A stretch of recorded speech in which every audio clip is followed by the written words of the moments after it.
अटल जी 40 से भी ज्यादा साल तक राजनीति में सक्रिय रहे हैं। आपको बता दें कि देश के 3 बार प्रधानमंत्री बने अटल जी, और जब भाषण वो देते थे तो पूरा देश उस भाषण को ध्यान से सुनता था, बल्कि नजरें इस बात पर रहती थी कि अटल जी क्या कहेंगे। उनके भाषण का इंतजार किया जाता था। आपको सुनाते हैं अटल जी के दमदार भाषण।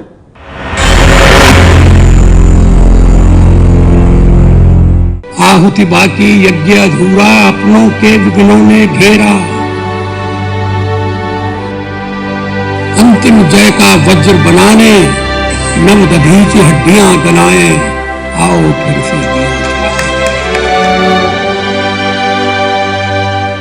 जब मैं राजनीति में आया मैंने कभी सोचा भी नहीं था कि मैं एमपी बनूं। सत्ता का खेल तो चलेगा, सरकारें आएंगी जाएंगी, पार्टियां बनेगी बिगड़ेंगी, मगर ये देश रहना चाहिए, इस देश का लोकतंत्र अमर रहना चाहिए।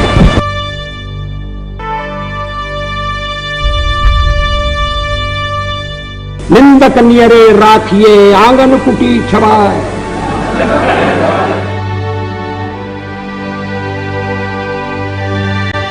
13 महीने में हमने ऐसी रेखाएं खींची हैं जो काल के कपाल पर अमिट रहेगी।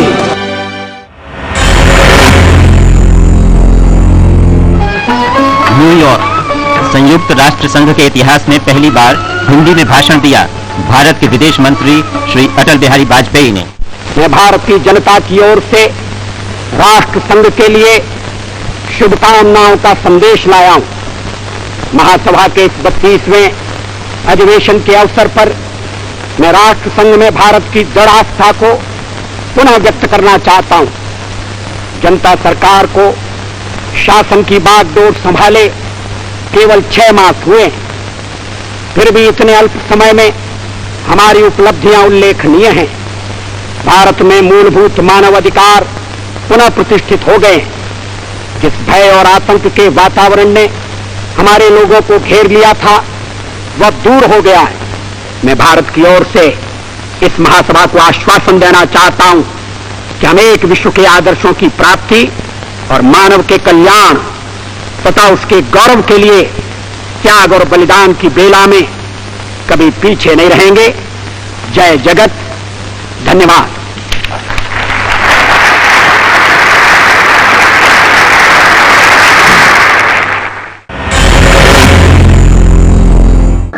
भारतीय जनता पार्टी का अध्यक्ष पद यह अलंकार की वस्तु नहीं है, यह पद नहीं है, दायित्व है, प्रतिष्ठा नहीं है, परीक्षा है, यह सम्मान नहीं है, चुनौती है।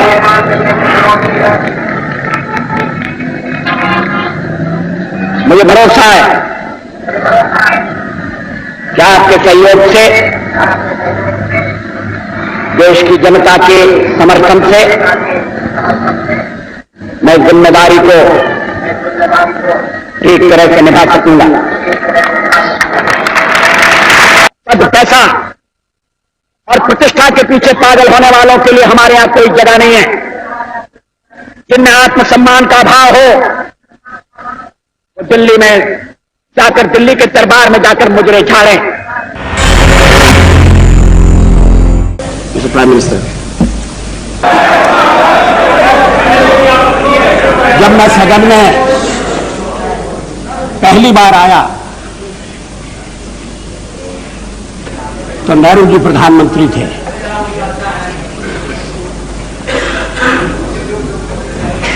कई वर्ष मैंने उन्हें काम करते हुए देखा। मैं उधर बैठता था, अभी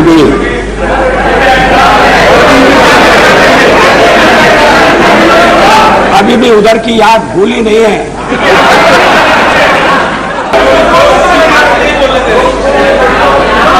राष्ट्रपति महोदय ने मुझे 31 तारीख तक विश्वास मत प्राप्त करने का समय दिया है। 31 तारीख तक पिछली लोकसभा इस बात की साक्षी है और सदन का रिकॉर्ड गवाह है कि किस तरह से राती रात में अल्पमत बहुमत में बदला था। जब मतदाता सो रहे थे, थककर चूर थे, तब लोकतंत्र की लाज लुट रही थी, तब ईमान का सौदा हो रहा था,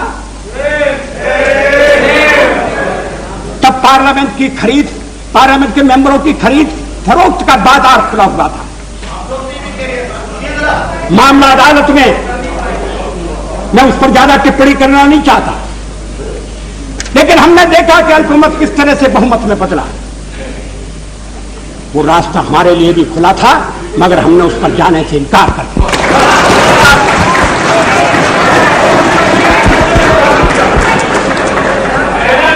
अनैतिक तरीके अपनाकर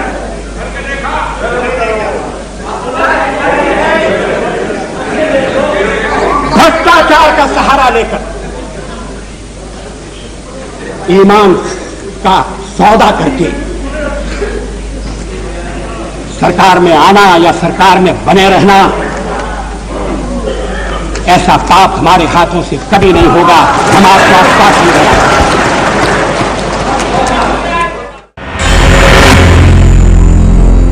मुझ पर आरोप लगाया गया है और यह आरोप मेरे हृदय में घाव कर गया है। आरोप यह है कि मुझे सत्ता का लोभ हो गया है और मैंने पिछले 10 दिन में जो कुछ किया है वो सत्ता के लोभ के कारण किया है। अभी थोड़ी देर पहले मैंने उल्लेख किया कि मैं 40 साल से सदन का सदस्य हूं। सदस्यों ने मेरा व्यवहार देखा है, मेरा आचरण देखा है। जनता दल के मित्रों के साथ मैं सत्ता में भी रहा हूं। कभी हम सत्ता के लोभ से गलत काम करने के लिए तैयार नहीं। बार बार इस चर्चा में एक स्वर जनाए सुनाई दिया है कि वाजपेयी तो अच्छा है मगर पार्टी ठीक है।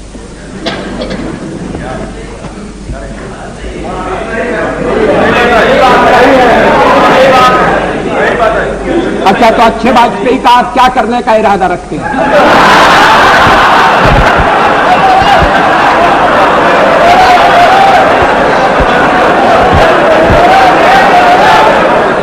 मैं नाम नहीं लेना चाहता, मैं शरद जी का भी नाम नहीं लेना चाहता,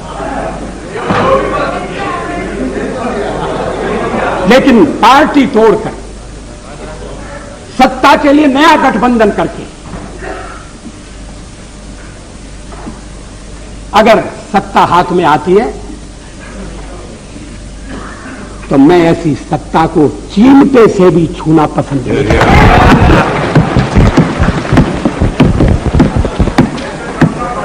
न भी तो मरणादस्मि केवलम दूषितो यशः। भगवान राम ने कहा था मैं मृत्यु से नहीं डरता, अगर डरता हूं तो बदनामी से डरता हूं, लोकापवाद से डरता हूं। अध्यक्ष महोदय, जब मैं राजनीति में आया मैंने कभी सोचा भी नहीं था कि मैं एमपी बनूंगा। मैं पत्रकार था और ये राजनीति, जिस तरह की राजनीति चल रही है, मुझे रास नहीं आती।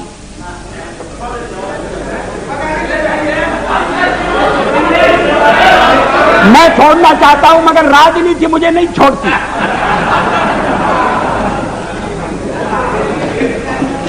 विरोधी दल का नेता हुआ, आज प्रधानमंत्री हूं, थोड़ी देर बाद नहीं रहूंगा।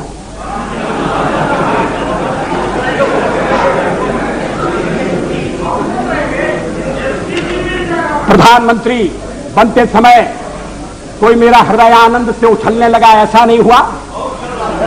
और सब कुछ छोड़ छाड़ कर जब चला जाऊंगा तब भी मेरे मन में किसी तरह की म्लानता होगी, ऐसा आप मत समझिए। लेकिन फिर मैं कुछ मुद्दों को उठाना चाहता हूं। हमारे फिर एक दूसरा आरोप लगाया जा रहा है। आरोपों की झड़ी लगाई जा रही है। हम अपने देश की सेवा के कार्य में जुटे रहेंगे। हम संख्या बल के सामने सर झुकाते हैं और आपको विश्वास दिलाते हैं कि जो कार्य हमने अपने हाथ में लिया है वो जब तक राष्ट्रीय उद्देश्य पूरा नहीं कर लेंगे तब तक विश्राम से नहीं बैठेंगे, तब तक आराम से नहीं बैठेंगे। अध्यक्ष महोदय, मैं अपना त्यागपत्र राष्ट्रपति महोदय को देने जा रहा हूं।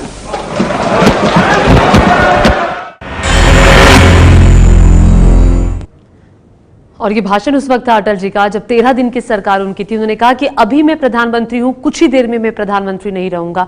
मुखर वक्ता, जो कहना है वो साफ कहना है, लाग लपेट उसमें कभी नहीं रहा और इसी बात का कायल पूरा देश।